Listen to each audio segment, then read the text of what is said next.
Now, a while back, I used to work on the horse and carts. I'd carry the vegetables right up from Paisley to Glasgow. I got to know those roads pretty well. And in time, I found that there were 5 incredible pear trees alongside the road just outside of Paisley. Now, the first time I saw them, they were in full flower, and a pretty sight and scent they were. Well, when it came to September, the trees were loaded with fruit. And so I geared up my horses and got me a pocket full of pears. Oh, they were lovely. Not mousy, not sleepy, but soft as butter, and pretty moorish. It seemed to me strange that any man could plant such desperately good pear trees in a hedge, and against the high road.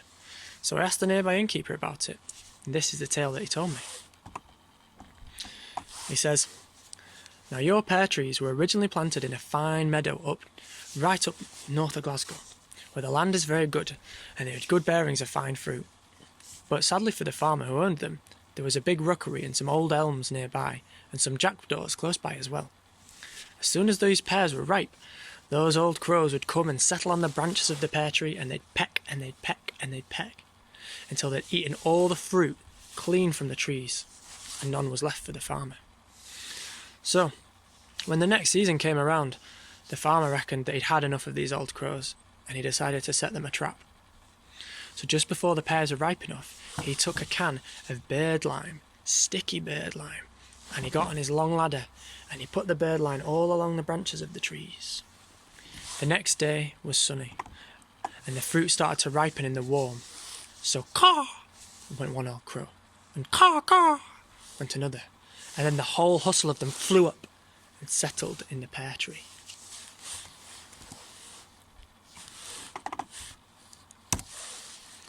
Pretty soon, there was loud squawking and cawing, because those old crows couldn't even move a foot, and they were stuck as fast as rabbits in a snare, and they knew it.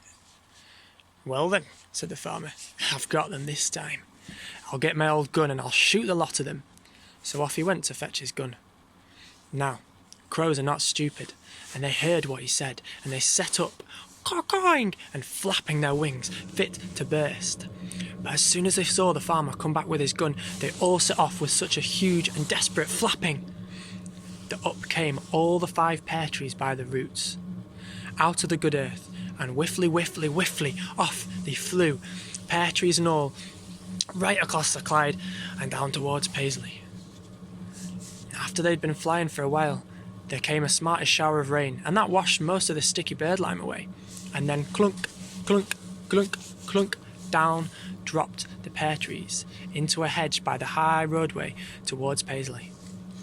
Now, they took good root they did, and that's where they are now. But I don't know what happened to the old crows afterwards, and I don't know if they ever ate pears again.